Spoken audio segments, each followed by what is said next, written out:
नमस्कार, आप देख रहे हैं सुप्रभात न्यूज एमपी और मैं हूं आपके साथ महक कपूर। आइए नजर डालते हैं 25 फटाफट बड़ी खबरों की ओर। इससे पहले न्यूज को कहां से देख रहे हैं आप हमें कमेंट करके जरूर बताएं।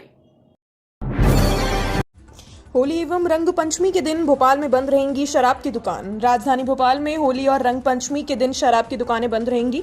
कलेक्टर भोपाल कौशलेंद्र विक्रम सिंह ने 25 मार्च और 30 मार्च को जिले में शुष्क दिवस घोषित कर दिया है।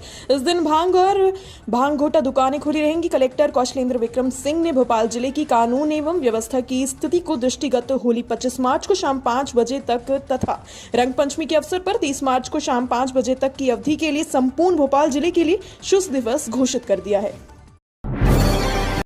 लोकसभा चुनाव 2024 अवकाश के दिन जमा नहीं होंगे नाम निर्देशन पत्र। अवकाश के दिन नाम निर्देशन पत्र जमा नहीं होंगे। मुख्य निर्वाचन पदाधिकारी अनुपम राजन ने बताया कि गत 20 मार्च से प्रदेश में लोकसभा निर्वाचन के पहले चरण के लिए नाम निर्देशन भरने की प्रक्रिया प्रारंभ हो चुकी है। दिनांक 23 मार्च को चतुर्थ शनिवार के तहत अवकाश होने एवं 24 और 25 मार्च को सार्वजनिक अवकाश की वजह से इन दिनों में नाम निर्देशन पत्र जमा नहीं होंगे। प्रथम चरण के लिए नाम निर्देशन पत्र दाखिल करने की अंतिम तारीख 27 मार्च है। उल्लेखनीय है कि लोकसभा निर्वाचन 2024 के लिए भारत निर्वाचन आयोग द्वारा जारी चुनाव कार्यक्रम के अनुसार मध्य प्रदेश में 4 चरणों में चुनाव संपन्न होंगे। अगले 3 से 4 दिनों तक बढ़ेगा तापमान। मध्य प्रदेश के अलग अलग क्षेत्रों में ऐसा रहेगा मौसम। वर्तमान में अलग अलग स्थानों पर 4 मौसम प्रणालियां सक्रिय हैं। हालांकि इन मौसम प्रणालियों का अभी मध्य प्रदेश के मौसम पर विशेष प्रभाव नहीं पड़ रहा है। इस वजह से वातावरण में नमी कम होने से अब पूर्वी मध्य प्रदेश में मौसम धीरे धीरे साफ होने लगा है। मौसम विज्ञानियों के मुताबिक आर्द्रता कम होने के कारण अब पूरे प्रदेश में दिन के तापमान में बढ़ोतरी होने लगेगी। हालांकि आसमान साफ रहने के कारण फिलहाल रात में हल्की ठंड बरकरार रहने के अनुमान है। सी विजिल ऐप से 100 मिनट में होगा निराकरण। लोकसभा निर्वाचन के दौरान आदर्श आचार संहिता के उल्लंघन संबंधी सूचना व शिकायतें कोई भी आम नागरिक आसानी से दर्ज करा सकता है। भारत निर्वाचन आयोग द्वारा शुरू किए गए सी विजिल ऐप पर आचार संहिता के उल्लंघन से संबंधित फोटो अथवा वीडियो डालकर ऑनलाइन शिकायत दर्ज कराई जा सकती है। इस ऐप को गूगल प्ले स्टोर से आसानी से डाउनलोड किया जा सकता है। कलेक्टर व जिला निर्वाचन अधिकारी रुचिका चौहान ने सी विजिल ऐप के माध्यम से प्राप्त होने वाली शिकायतों का निराकरण कर हल 100 मिनट के भीतर करने के निर्देश एफएसटी को दिए। पीएम एक्सीलेंस कॉलेज को मिलेंगी 2 करोड़ रुपए की किताब और कंप्यूटर। शासकीय महाकौशल अग्रणी महाविद्यालय को पीएम एक्सीलेंस में शामिल होने के बाद फंड रिलीज कर दिया गया है। पीएम एक्सीलेंस कॉलेज में 2 करोड़ से किताबें और कंप्यूटर खरीदे जाएंगे। इसके अलावा बॉयज और महिला छात्रावास के लिए 3.47 करोड़ की अतिरिक्त फंडिंग की गई। इस तरह से कुल 8 करोड़ रुपए अलग अलग क्षेत्रों में खर्च किए जाएंगे। प्रदेश के चुनिंदा कॉलेजों में उच्च स्तरीय शिक्षण सुविधा उपलब्ध कराने की योजना में शामिल किए गए महाकौशल कॉलेज में अब कला व वाणिज्य के अलावा भी अन्य संकाय के छात्रों को पढ़ाई का मौका मिल सकेगा। खुशखबरी, इंदौर से लक्षद्वीप के लिए शुरू होगी उड़ान। 31 मार्च से इंडिगो करेगी संचालित। समुद्र और बीच का आनंद लेने के शौकीन इंदौरियों के लिए जल्द शुरू होगी इंदौर से लक्षद्वीप के लिए उड़ान। विमान कंपनी इंडिगो 31 मार्च से लक्षद्वीप के लिए उड़ान शुरू करेगी। ये उड़ान इंदौर से बेंगलुरु के लिए होती हुई अगाती द्वीप पहुंचेगी। वापसी में भी बेंगलोर होकर आना होगा। इंदौर से अगाती द्वीप जाने के लिए 7 घंटे 35 मिनट का समय लगेगा। लक्षद्वीप चारों ओर समुद्र से घिरा द्वीप है। पानी के मध्य स्थित ये द्वीप अपने खूबसूरत बीचों के लिए प्रसिद्ध है। इस द्वीप का एकमात्र हवाई अड्डा अगाती द्वीप पर बनाया गया है। मध्य प्रदेश की 2.5 लाख से अधिक बुजुर्गों को घर से मतदान की मिलेगी सुविधा। चुनाव आयोग ने इस बार 85 वर्ष से अधिक आयु के मतदाताओं को घर से मतदान करने की सुविधा दी। मध्य प्रदेश के इस आयु वर्ग के 2.89 बुजुर्ग मतदाता आते हैं। वहीं 5.79 लाख दिव्यांग मतदाताओं को भी डाक मतपत्र की सुविधा दी जाएगी। लोकसभा चुनाव से पहले चरण की 6 सीटों के अंतर्गत आने वाले मतदाताओं को यदि इस सुविधा का लाभ उठाना है तो उन्हें 4 दिन के भीतर आवेदन करना होगा। इसकी परीक्षण करने के बाद जिला निर्वाचन अधिकारी द्वारा डाक मतपत्र जारी करने के संबंध में निर्णय लिया गया। उज्जैन में 5 एकड़ भूमि पर तैयार हो रहा महाकाल सांस्कृतिक वन दिखेगी गौरवशाली अतीत की झलक। उज्जैन में महाकाल महालोक के बाद अब महाकाल सांस्कृतिक वन आकार लेता दिखाई दे रहा है। विक्रम विश्वविद्यालय की लगभग 5 एकड़ जमीन पर तैयार वन क्षेत्र सनातन धर्म, संस्कृति और गौरवशाली अतीत की झलक दिखलाता है। पर्यावरण संरक्षण का संदेश देता है। बनाई जा रही श्री कृष्ण वाटिका, श्री राम वाटिका, अशोक वाटिका, कालिदास वाटिका, सप्तऋषि वाटिका, नक्षत्र वन, हर्बल नर्सरी प्रकृति के प्रति प्रेम बढ़ाने के साथ आध्यात्मिक का एहसास कराती है। बिजली कंपनी ने ग्रामीणों के लिए जारी की एडवाइजरी। गर्मी के मौसम में ग्रामीण क्षेत्रों में खासकर खेत खलिहान में कई बार आग लगने की दुर्घटनाएं होती हैं, जिसका एक बड़ा कारण शॉर्ट सर्किट भी होता है। इसी से बचने के लिए बिजली कंपनी ने प्रदेश के ग्रामीणों के लिए एक एडवाइजरी जारी की, जिसमें उन्हें सावधानी बरतने की अपील की गई है। विद्युत वितरण कंपनी ने एडवाइजरी जारी करते हुए कहा कि ग्रामीण क्षेत्रों में असावधानीवश विद्युत के कई बार अप्रिय घटनाएं घट जाती हैं। गर्मी के मौसम में इस प्रकार की दुर्घटनाओं से कई बार व्यापक स्तर पर जनधन की हानि होती है। इनसे सुरक्षा के लिए मध्य प्रदेश में मध्य क्षेत्र विद्युत वितरण कंपनी ने ग्रामीण जनों से सावधानी बरतने की अपील की। दिव्य श्री शिव शक्ति 108 कुंडीय महायज्ञ 14 से संतों का लगेगा महाकुंभ। श्री महंत रविंद्रपुरी महाराज जी, श्री पंचायती निरंजनी अखाड़ा गुरु मां श्री 1008 महामंडलेश्वर मंदाकिनी पुरी महाराज की प्रेरणा से श्री नागचंद्रेश्वर भक्ति मंडल के तत्वाधान में 14 अप्रैल से दिव्य श्री शिव शक्ति 108 कुंडीय महायज्ञ आयोजित होगा। देश के महान संतों का महाकुंभ के दौरान सामूहिक विवाह सम्मेलन भी होगा। महायज्ञ में शामिल होने के लिए मुख्यमंत्री डॉक्टर मोहन यादव, संघ प्रमुख डॉक्टर मोहन राव भागवत को सूरत से निमंत्रण दिया गया। श्री पंचायती निरंजनी अखाड़ा बरनगढ़ रोड पर जाने के लिए इस महोत्सव से 14 अप्रैल 2024 को विशाल भगवा कलश यात्रा निकलेगी। पहली बार महिला बाल विकास ने कराई तैयार, हर थाने कोचिंग तक पहुंचेगी। बेटियों की सुरक्षा तभी होगी जब उनकी बात सुनी जा सकेगी। बेटियों की सुरक्षा के लिए बेटी की पेटी के नवाचार में अब इन बेटियों की संख्या बढ़ाई जा रही है। पहली बार महिला एवं बाल विकास विभाग ने बेटी बचाओ के बजट में नई बेटी की पेटियों का तैयार कराया। इन नई पेटियों के महिला हेल्पलाइन के साथ जरूरी जानकारियां भी अंकित की गई। 20 से ज्यादा पेटियां महिला एवं बाल विकास विभाग ने तैयार कराई, जो हर परियोजना अधिकारी को दी जाएंगी। परियोजना अधिकारी के माध्यम से थानों और कोचिंग संस्थानों के बाहर इन्हें स्थापित कराया जाएगा। वी.डी. शर्मा ने कहा, मध्य प्रदेश के लोगों को सुझाव संकल्प पत्र में होंगे शामिल। भाजपा के राष्ट्रीय अधिवेशन में प्रधानमंत्री नरेंद्र मोदी, राष्ट्रीय अध्यक्ष जेपी नड्डा की इच्छा थी कि पार्टी का संकल्प पत्र जनता के सुझावों पर आधारित हो। इसके लिए प्रदेश में मंडल स्तर पर संरचना बनाई, टोलियों का गठन किया। सभी 29 लोकसभा सीटों में 1200 स्थानों पर सुझाव पेटियां लगाई गई और 58 प्रचार रथों के माध्यम से सभी गांव के सुझाव एकत्रित भी किए गए। इन सुझावों को केंद्रीय चुनाव प्रबंधन समिति के अंतर्गत संकल्प पत्र टोली को भेज रहे हैं, जहां से उन्हें पार्टी के संकल्प पत्र में शामिल किया जाएगा।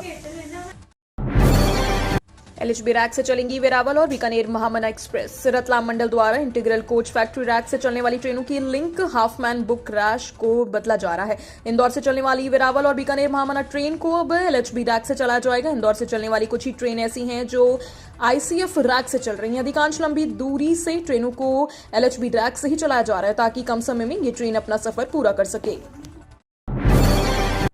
ज्योतिरादित्य सिंधिया के गढ़ ग्वालियर की चुनावी तैयारी से संगठन नाराज। ज्योतिरादित्य सिंधिया के गृह क्षेत्र ग्वालियर की चुनावी तैयारी और कमजोर अभियानों के कारण जिला संगठन की भूमिका को लेकर भाजपा के प्रदेश नेतृत्व ने नाराजगी जताई। प्रदेश संगठन और मुख्यमंत्री डॉक्टर मोहन यादव दोनों ही इस पर अप्रसन्नता जाहिर कर रहे हैं। यही स्थिति भिंड और मुरैना की है। दरअसल प्रदेश अध्यक्ष और प्रदेश चुनाव प्रभारी प्रत्येक लोकसभा क्षेत्र में जाकर बैठक नहीं कर सकते, इसलिए प्रदेश कार्यालय में लोकसभा सीट वार बैठ के पदाधिकारियां चुनाव तैयारियों का फीडबैक लिया जा रहा है।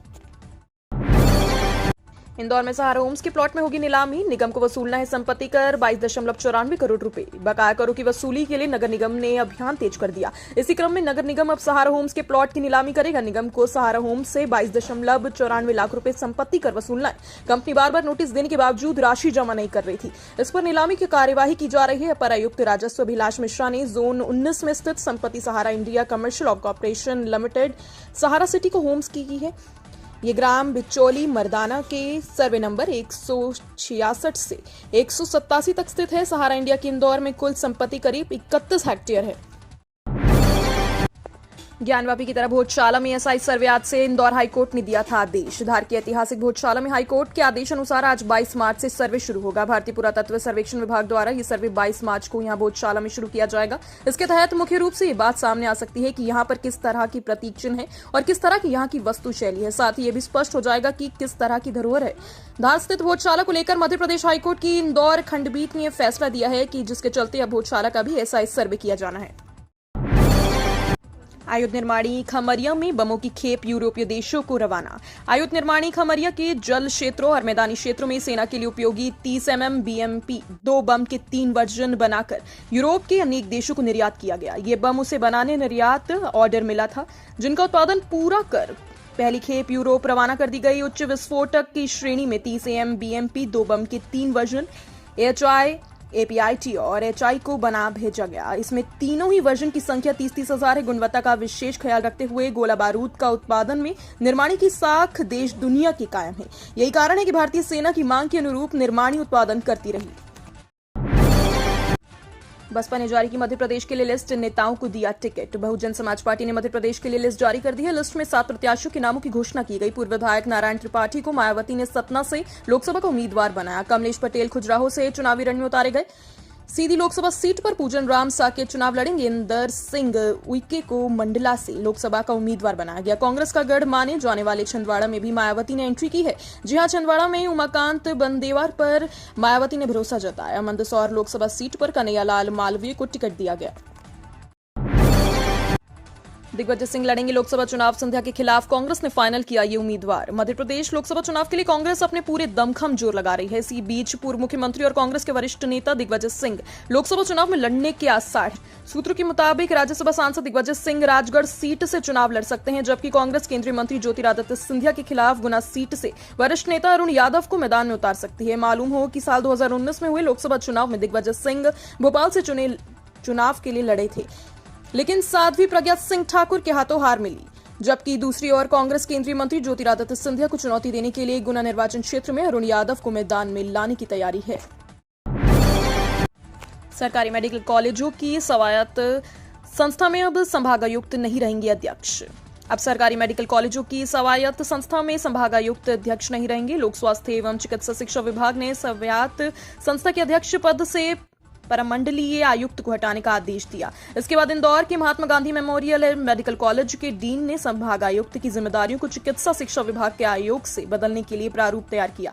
लोक स्वास्थ्य एवं चिकित्सा शिक्षा विभाग के उप सचिव के दुबे ने अपने आदेश में उल्लेखनीय दिए। इंदौर में दिन भर परेशान होते रहे हजारों यात्री। बीआरटीएस पर नहीं चली सीएनजी बसें। एआईसीटीसीएल द्वारा बीआरटीएस पर संचालित की जा रही सीएनजी बस का संचालन गुरुवार सुबह अचानक बंद हो गया। इसके चलते हजारों यात्री परेशान हुए। हालांकि आज शाम करीब 4 बजे से संचालन करता ट्रैवल टाइम मोबिलिटी प्रणाली द्वारा 29 सीएनजी बसों का संचालन शुरू कर दिया गया। एआईसीटीसीएल द्वारा कंपनी को भुगतान नहीं किया गया, जिसके चलते कंपनियों को बसों के लिए गैस सप्लाई नहीं मिल पाई और बसों का संचालन बंद करना पड़ा। कंपनी ने रात में ही एआईसीटीसीएल को सूचित कर दिया था, फिर भी बीआरटीएस पर सीएनजी बसों को बंद होने की सूची जारी नहीं की गई। मध्य प्रदेश की बाकी बची सीटों पर कांग्रेस प्रत्याशियों के नाम तय। लोकसभा चुनाव 2024 के लिए कांग्रेस ने गुरुवार देर शाम 57 प्रत्याशियों की घोषणा कर दी, जिसमें मध्य प्रदेश के एक भी नाम शामिल नहीं रहा। मध्य प्रदेश कांग्रेस अध्यक्ष जीतू पटवारी ने कहा कि 18 सीटों के लिए प्रत्याशियों के नाम पर चर्चा हो गई है। जल्द ही सूची को सामने लाया जाएगा। पटवारी ने कहा कि शुक्रवार को सुबह अगली सूची आ सकती है। बता दें, केंद्रीय चुनाव समिति की दिल्ली में आयोजित बैठक में मध्य प्रदेश की सीटों पर प्रत्याशियों के नाम पर चर्चा हुई। पटवारी ने कहा कि सूची में ज्यादा से ज्यादा नए चेहरों को मौका दिया जाएगा। कुछ सीटों पर विधायक तो कुछ सीटों पर पूर्व विधायक पर भी पार्टी दांव लगा सकती है।